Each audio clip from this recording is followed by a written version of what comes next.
happened about a year ago, during the stressful weeks leading up to my final exams. Our school, Eden Hill High, decided to keep the library open until midnight to help students prepare.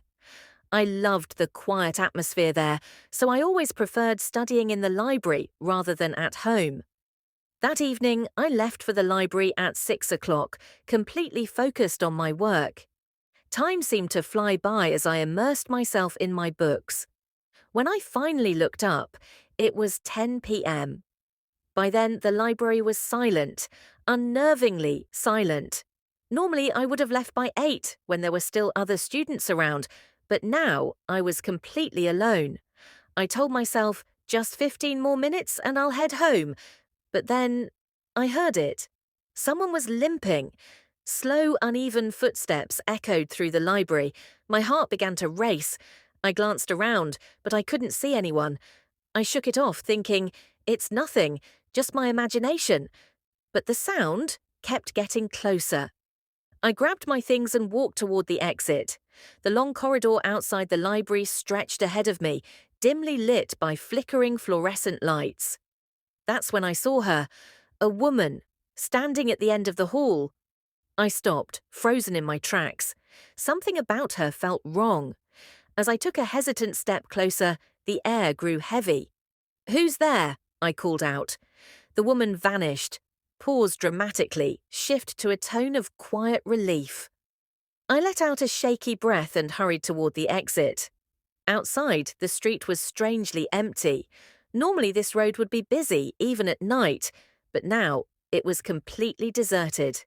I kept walking, staring at the ground, when suddenly I saw it. A shadow. It stretched toward me, long and distorted. My stomach churned. Slowly I lifted my head. And there she was. The same woman from the corridor, walking in front of me. Her clothes were torn and dirty, her hair a tangled mess. Her hands and feet were twisted, moving in unnatural ways. She turned her head and looked straight at me. Her eyes were hollow, her face pale. And then she spoke. "Have you seen my daughter?" My mouth went dry. I couldn't answer. She asked again, "Have you seen my daughter?" I panicked. I pointed down the street and stammered, "She went that way." Without another word, she turned and limped off into the shadows. I ran. My mind was blank with fear. All I wanted was to get home.